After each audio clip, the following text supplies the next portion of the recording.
तो hello friends, आप लोग कैसे हैं? आई होप कि आप लोग भी अच्छे होंगे। तो अगले वीडियो में हम बात किए थे आदर्श विलयन और अनादर्श विलयन तक। ठीक है। इस वीडियो में हम देखेंगे स्थिर क्वाथी मिश्रण और अणु संख्य गुणधर्म। ध्यान दीजिए, जो अणु संख्य गुणधर्म है पीवीआई टॉपिक है। इसमें से इस बार जो 2024 में एग्जाम हुआ था उसमें से एक क्वेश्चन आया था। तो ध्यान दीजिए, पहला टॉपिक हम देखेंगे इसमें स्थिर क्वाथी मिश्रण। यह भी कई बार पूछ चुका है क्वेश्चन। स्थिर क्वाथी मिश्रण या इंग्लिश नाम है इसका एजियोट्रोपिक मिश्रण।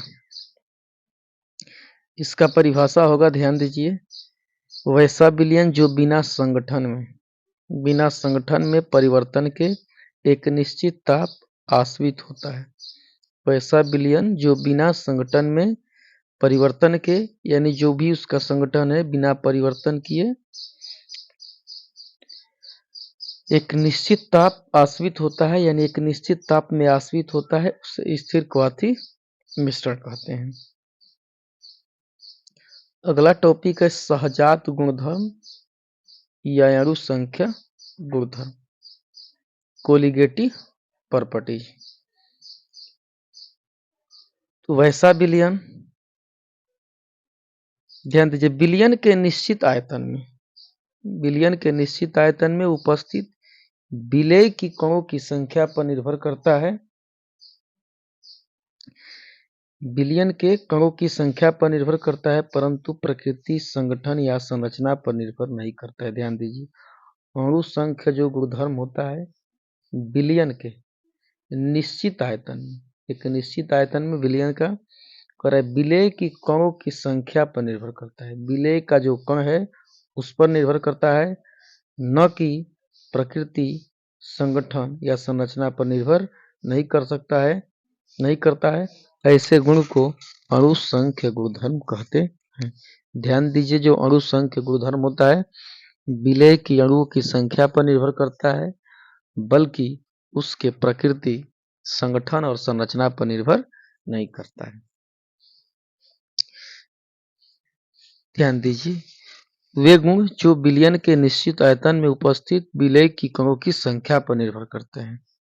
वे गुण जो विलेय के निश्चित आयतन में उपस्थित विलेय कणों की संख्या पर निर्भर करता है, ऐसे गुण को अणु संख्य गुणधर्म कहते हैं। ध्यान दीजिए, ऐसा गुण जो विलेय की कणों की संख्या पर निर्भर करता है, ऐसे गुण को हम अणु संख्य गुणधर्म कहते हैं।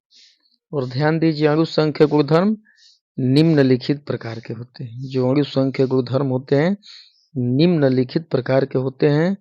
पहला है वाष्प दाब का अवनमन, क्वथनांक का उन्नयन, हिमांक का अवनमन, परासरणी दाब हो जाएगा। यानी कितने प्रकार के हो गए? तो 4 प्रकार के। अणु संख्य गुणधर्म 4 प्रकार के होते हैं या निम्नलिखित प्रकार के होते हैं। वाष्प दाब का अवनमन, क्वथनांक का उन्नयन, हिमांक का अवनमन, परासरणी दाब। ध्यान दीजिए, यहाँ से कई बार ऑब्जेक्टिव पूछ चुका है कि इनमें से कौन अणु संख्य गुणधर्म है। अणु संख्य गुणधर्म है। तो ध्यान दीजिए, इसमें से 3 अलग अलग देता है ऑप्शन और एक इसमें से देता है, एक इसमें से 3 अलग अलग। तो इसे याद रखिएगा। अगर याद रहेगा तो ऑब्जेक्टिव पकड़ लीजिएगा कि इनमें से कौन अणु संख्य गुणधर्म है। कभी कभी क्या होता है कि ऑप्शन में से इसका नाम ही गायब कर देता है और दे देगा लास्ट में चौथा ऑप्शन कि इनमें से कोई नहीं। तो याद रहेगा तो पता चल जाएगा कि कौन होगा कौन नहीं होगा। तो अणु संख्या गुणधर्म का हम पहला टॉपिक देखेंगे, वाष्प दाब का अवनमन। वाष्प दाब का अवनमन, ध्यान दीजिए, इसमें दे रहा है पहला कि वाष्प दाब तब अवनमन। तो ध्यान दीजिए, इस टॉपिक में हम क्लियर करेंगे वाष्प दाब, इसके बाद वाष्प दाब का अवनमन, और इसके बाद देखेंगे अगला टॉपिक इसी में है कि वाष्प दाब का अपेक्षिक अवनमन। वाष्प दाब का अपेक्षिक अवनमन, इसके बाद हम लोग देखेंगे राउल्ट के वाष्प दाब का अनुमान, और लास्ट इसमें टॉपिक देखेंगे राउल्ट के वाष्प दाब के अपेक्षिक अनुमान के विलेय का आणविक भार। तो जितने भी टॉपिक हैं इसमें 4-4 चीज को हम लोग देखेंगे। तो ध्यान दीजिए, पहला टॉपिक शुरू करते हैं वाष्प दाब का अनुमान। वाष्प दाब का अनुमान तो देखेंगे हम वाष्प दाब किसे कहते हैं। ध्यान दीजिए, वाष्प द्वारा लगाए गए दाब को वाष्प दाब कहते हैं। वाष्प द्वारा लगाए गए दाब को वाष्प दाब कहते हैं। ध्यान दीजिए, जैसे हम लोग खाना बनाते हैं गैस पर, ये मान लीजिए तसली हो गया, ठीक है, देहाती भाषा में तसली देखे ही होंगे, और नीचे से हम इसमें सिलेंडर से दे देते हैं गैस और इसमें आग दे दिए, ठीक है।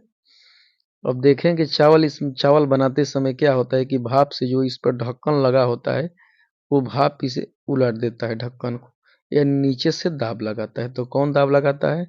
तो भाप ही दाब लगाता है। तो ध्यान दीजिए, वाष्प द्वारा लगाए गए दाब को वाष्प दाब कहते हैं। वाष्प दाब किसे कहते हैं? तो वाष्प द्वारा लगाए गए दाब को वाष्प दाब कहते हैं। इसके बाद हम देखेंगे वाष्प दाब का अवनमन। वाष्प दाब का अवनमन तो जब शुद्ध विलायक में कोई अउड़नशील या अवाष्पशील, यानी ऐसा विलय हो जो उड़ेगा नहीं और न वाष्प बनेगा। अउड़नशील या अवाष्पशील विलय को मिलाया जाता है।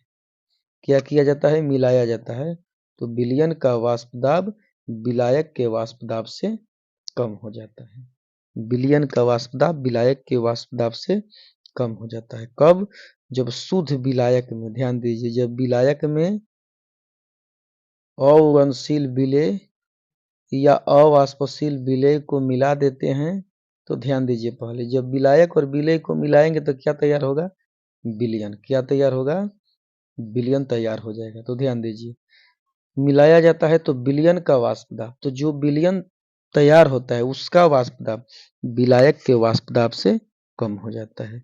विलायक के वाष्प दाब से कम हो जाता है। जब शुद्ध विलायक में कोई अउड़नशील या अवाष्पशील विलय को मिलाया जाता है तो विलयन का वाष्प दाब विलायक के वाष्प दाब से कम हो जाता है। तो मान लिए हम कि विलायक का वाष्प दाब पीओ है, पीओ विलायक का वाष्प दाब पीओ है, और विलयन का वाष्प दाब पीएस, विलयन का वाष्प दाब पीएस। ध्यान दीजिए, एस से सोल्यूशन हो गया, तो इसको हम पीएस, पी से वाष्प दाब, एस से सोल्यूशन, तो विलयन का वाष्प दाब पीएस हो गया। विलायक का वाष्प दाब पीओ और विलयन का वाष्प दाब पीएसओ। तो ध्यान दीजिए, कह रहा है कि विलयन का वाष्प दाब विलायक के वाष्प दाब से कम हो जाता है। विलयन का वाष्प दाब विलायक के वाष्प दाब से कम। तो ध्यान दीजिए, पीओ हो गया तो विलायक का, अब पीएस हो गया तो विलयन का। तो विलायक का वाष्प दाब, ध्यान दीजिए, विलयन का वाष्प दाब विलायक के वाष्प दाब से कम हो जाता है, यानी जो विलयन का वाष्प दाब है विलायक के वाष्प दाब से कम हो जाता है। तो ध्यान दीजिए, हो जाएगा वाष्प दाब का अनुमान बराबर PU minus PS, PU minus PS. या एक तरफ से और परिभाषा हम इसको दे सकते हैं कि शुद्ध विलायक के वाष्प दाब और विलयन के वाष्प दाब के अंतर को वाष्प दाब का अनुमान कहते हैं। शुद्ध विलायक के वाष्प दाब और विलयन के वाष्प दाब के अंतर को वाष्प दाब का अनुमान कहते हैं। पीओ का हो गया कि विलायक का वाष्प दाब हो गया, अब पीएस हो गया विलयन का वाष्प दाब। तो पीयू माइनस पीएस, यानी शुद्ध विलायक का वाष्प दाब और विलयन का वाष्प दाब के अंतर को क्या कहते हैं? वाष्प दाब का अवनमन कहते हैं। ध्यान दीजिए, वाष्प दाब हो गया कि वाष्प द्वारा लगाए गए दाब को वाष्प दाब कहते हैं। इसके बाद हम लोग देखें वाष्प दाब का अवनमन। वाष्प दाब का अवनमन, तो वाष्प दाब का अवनमन था Pu माइनस Ps, यानी था विलायक के वाष्प दाब और विलयन के वाष्प दाब के अंतर को वाष्प दाब का अवनमन कहते हैं। अगला टॉपिक है वाष्प दाब का अपेक्षिक अवनमन। वाष्प दाब का अपेक्षिक अवनमन, ध्यान दीजिए, वाष्प दाब के अवनमन, वाष्प दाब के अवनमन और शुद्ध विलायक के वाष्प दाब के अनुपात को, शुद्ध विलायक के वाष्प दाब के अनुपात को वाष्प दाब का अपेक्षिक अवनमन कहते हैं। वाष्प दाब के अवनमन और शुद्ध विलायक के वाष्प दाब के अनुपात को वाष्प दाब का अपेक्षिक अवनमन कहते हैं। तो ध्यान दीजिए, यह है वाष्प दाब का अपेक्षिक अवनमन। तो वाष्प दाब का अपेक्षिक अवनमन क्या कह रहा है कि वाष्प दाब के अवनमन, वाष्प दाब के अवनमन, तो वाष्प दाब के अवनमन क्या था Pu minus Ps, Pu minus Ps, और कह रहा है शुद्ध विलायक के वाष्प दाब के अनुपात को, यानी ये अनुपात हो गया, ये क्या हो गया अनुपात किसका, तो वाष्प दाब के, वाष्प दाब के किसके, तो विलायक के वाष्प दाब के। तो विलायक का वाष्प दाब क्या है Pu, क्या हो गया Pu, उसके अनुपात को कहते हैं अपेक्षिक अवनमन। किसका, तो वाष्प दाब का अपेक्षिक अवनमन कहते हैं। तो हो जाएगा वाष्प दाब का अपेक्षिक अवनमन बराबर Pu माइनस Ps बटा में Pu, Pu माइनस Ps बटा में Pu।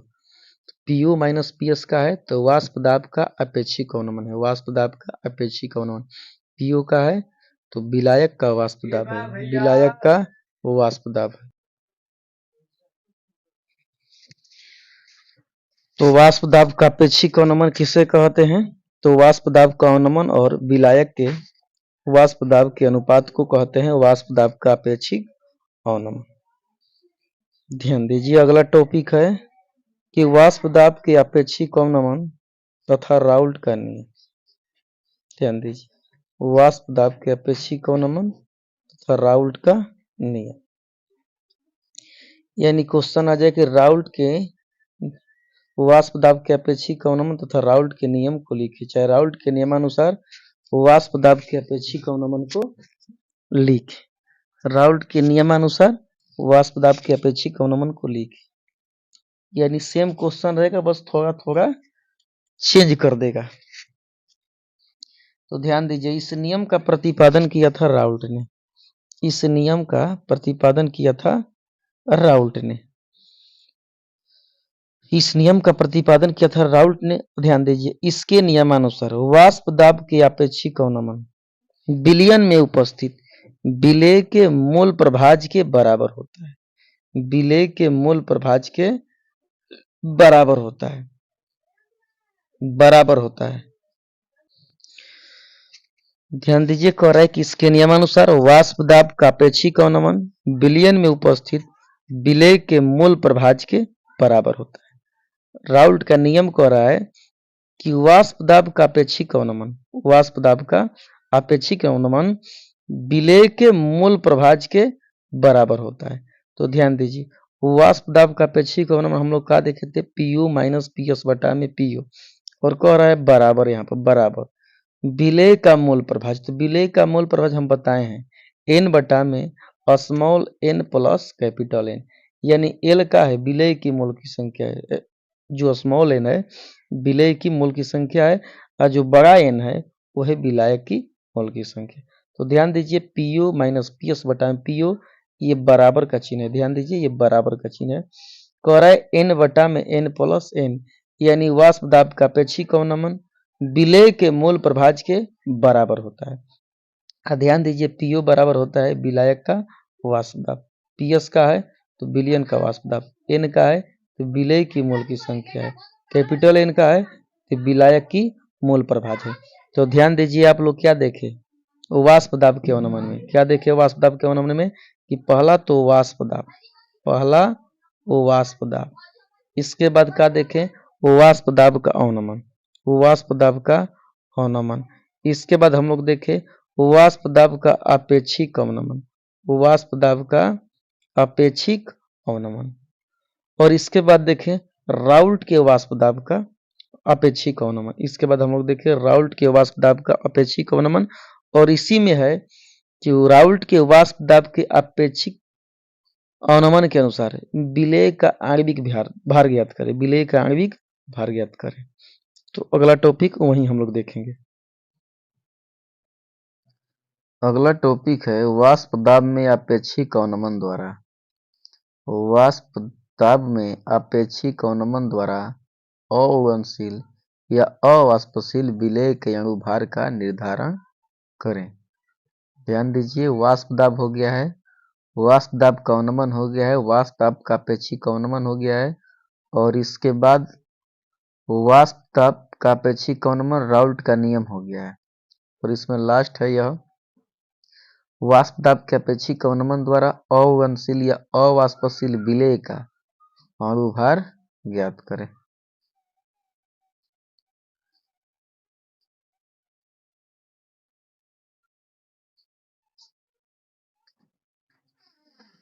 माना विलेय का भार W ग्राम छोटा W ग्राम है, जो विलायक W ग्राम यानी बड़ा W ग्राम में घोला है। विलेय का अणुभार या आणविक भार छोटा m है तथा विलायक का अणुभार या आणविक भार बड़ा M है।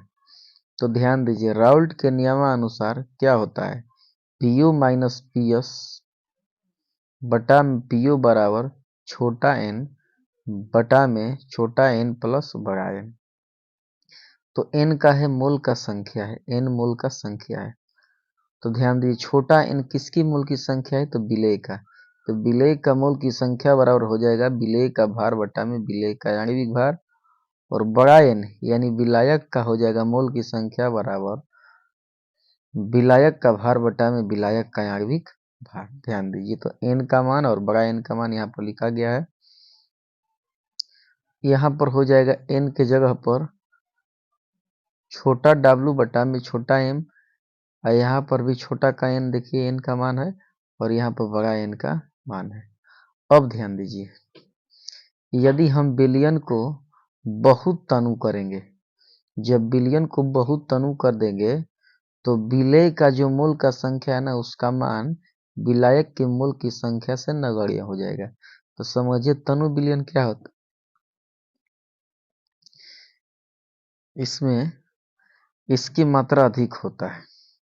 तो ध्यान दीजिए, विलेय का जो है मोल की संख्या खत्म हो जाएगा किससे, विलायक के मोल की संख्या से। तो हो जाएगा विलायक की मोल की विलेय की मोल की संख्या बटा में विलायक की मोल की संख्या, यानी इसमें से जो विलेय का मोल का संख्या है खत्म हो जाएगा। अब ध्यान दीजिए, हम गुणा करेंगे तो हो जाएगा Pu माइनस Ps बटा में Pu बराबर छोटा W बटा छोटा m इंटू बड़ा M बटा में बड़ा W। अब यहाँ पर देखिए निकाल लेंगे Pu माइनस Ps बटा में Pu बराबर छोटा W बड़ा M बटा में छोटा m इंटू बड़ा W, और यहीं से हम निकाल लेंगे m का मान। यह का है, विलेय का आणविक भार है। जब हम तिरछा तिरछी गुणा करेंगे तो हो जाएगा छोटा m इंटू बड़ा W into Pu minus Ps बराबर Pu इंटू छोटा W इंटू बड़ा m, और यहाँ से हम m का मान निकालेंगे m। तो m बराबर हो जाएगा Pu इंटू छोटा W बटा में छोटा W इंटू बड़ा m बटा में Pu माइनस Ps इंटू बड़ा W। ये है आणविक भार किसका, तो विलेय का। अब ध्यान दीजिए, अगला टॉपिक था क्वथनांक का उन्नयन।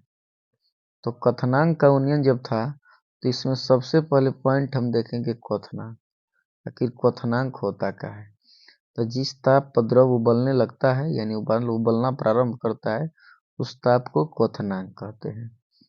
वह ताप जिस पर द्रव उबलना प्रारंभ करता है क्वथनांक कहलाता है। या इस तरह भी परिभाषा लिख सकते हैं कि वह ताप जिस पर द्रव का वाष्प दाब वायुमंडलीय दाब के समान हो। वह ताप जिस पर द्रव का वायु दाब वायुमंडलीय दाब के समान हो, उसे क्वथनांक कहते हैं, उसे क्वथनांक कहते हैं। अब देखेंगे अगला टॉपिक हम क्वथनांक का उन्नयन। क्वथनांक का उन्नयन, तो जब किसी शुद्ध विलायक में विलेय को घोला जाता है, जब किसी शुद्ध विलायक में, ध्यान दीजिए, क्वथनांक का उन्नयन है, क्वथनांक का उन्नयन, जब किसी शुद्ध विलायक में विलेय को घोला जाता है तो विलयन का क्वथनांक शुद्ध विलायक के क्वथनांक से बढ़ जाता है। ध्यान दीजिए, जब विलायक में विलेय को घोलते हैं, जब विलायक में विलेय को घोलते हैं तो विलयन का क्वथनांक शुद्ध विलायक के क्वथनांक से बढ़ जाता है। ध्यान दीजिए,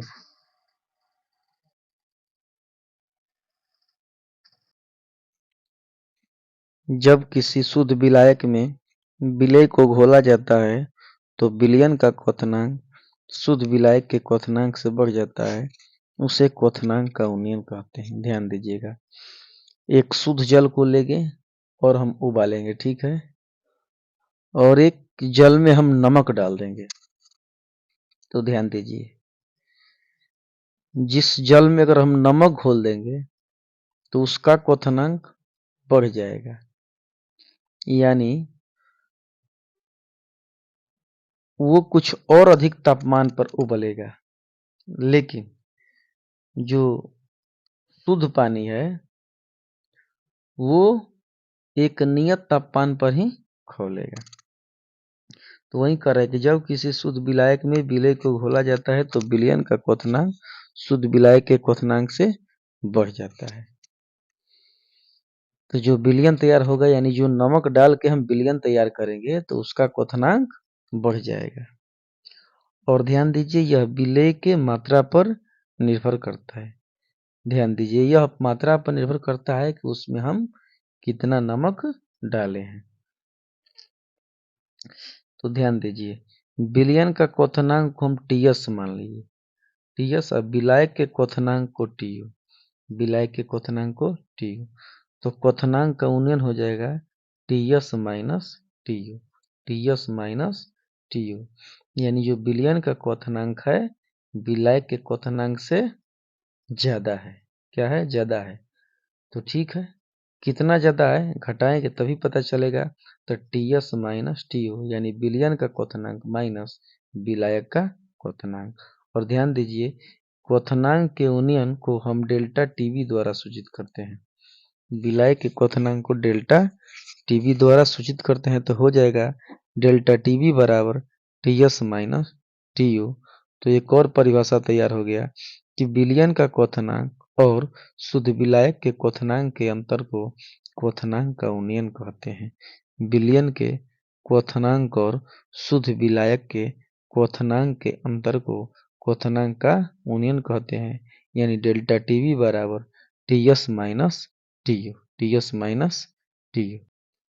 अगला टॉपिक है क्वथनांक के उन्नयन के लिए राउल्ट का नियम, यानी राउल्ट के नियम अनुसार क्वथनांक का उन्नयन। तो ध्यान दीजिए, सन 1871 में क्वथनांक के उन्नयन से संबंधित राउल्ट नामक वैज्ञानिक ने एक नियम दिया था, जिससे क्वथनांक के उन्नयन का राउल्ट का नियम कहते हैं, यानी राउल्ट के नियम के क्वथनांक का उन्नयन कहते हैं। तो ध्यान दीजिए, इसका कुछ नियम है। तो इसका नियम क्या है? तो किसी तनु विलयन के क्वथनांक का उन्नयन, किसी तनु विलयन के क्वथनांक का उन्नयन विलेय की मोलल सांद्रता के समानुपाती होता है। विलेय की मोलल सांद्रता के समानुपाती होता है। किसी तनु विलयन के क्वथनांक का उन्नयन, किसी तनु विलयन के क्वथनांक का उन्नयन विलेय की मोलल सांद्रता के समानुपाती होता है। तो क्वथनांक का उन्नयन समानुपाती है विलेय की मोलल सांद्रता की, यानी डेल्टा टीवी समानुपाती सीएम, डेल्टा टीवी समानुपाती सीएम। जब समानुपात हटाएंगे तो केवी जुड़ जाएगा, समानुपात हटाएंगे तो केवी, यानी केवी बराबर मोलल क्वथनांक उन्नयन स्थिरांक या नियतांक, और डेल्टा टीवी हो जाएगा क्वथनांक का उन्नयन, और सीएम हो जाएगा मोलल सांद्रता। सीएम को हम मान लिए हैं मोलल सांद्रता, यानी डेल्टा टीवी बराबर केवी इंटू सीएम, क्वथनांक का उन्नयन मोलल सांद्रता के समानुपाती होता है।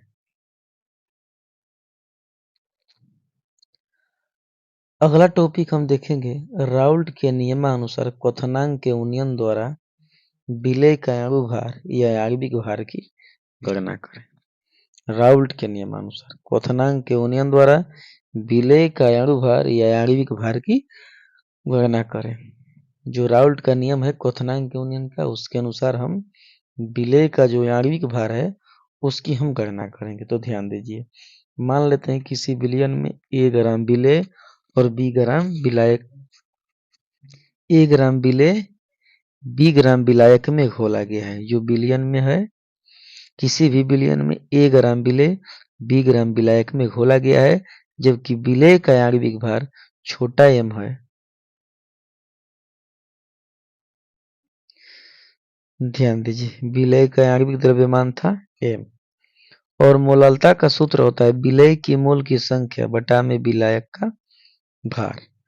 मोललता बराबर सूत्र होता है विलेय की मोल की संख्या बराबर विलायक का भार। और ध्यान दीजिए, मोललता को हम Cm माने थे, मोललता को Cm, तो मोललता बराबर होता है विलेय की मोल की संख्या और मोल की संख्या बराबर होता है विलेय का भार बटा में विलेय का आणविक भार। तो ध्यान दीजिए, विलेय 1 ग्राम था और विलेय का आणविक भार हम छोटा m माने थे और कह रहा है यहाँ पे विलायक का भार केजी में। तो विलायक का भार देखिए B ग्राम माने हैं और इसको केजी में बदलेंगे तो बटा में 1000। तो Cm बराबर हो जाएगा A बटा m इंटू 1000 बटा में B, यानी Cm बराबर A into 1000 into B into m। तो ध्यान दीजिए, राउल्ट के नियमानुसार सूत्र होता है डेल्टा टीबी बराबर केबी इंटू Cm, केबी इंटू Cm। तो डेल्टा टीबी बराबर हो जाएगा केबी इंटू Cm के जगह पर हो जाएगा, Cm के जगह पर A इंटू 1000, A इंटू 1000 बट्टा में एम बी। अब हम तिरछा तिरछी गुणा करेंगे तो हो जाएगा delta T B into M into B बराबर के बी इंटू ए गुणे 1000। तो एम का मान निकालेंगे, यानी आणविक भार का तो हो जाएगा के बी इंटू ए गुणे 1000 बटा में delta T B into B हो जाएगा। यही का है आणविक द्रव्यमान है।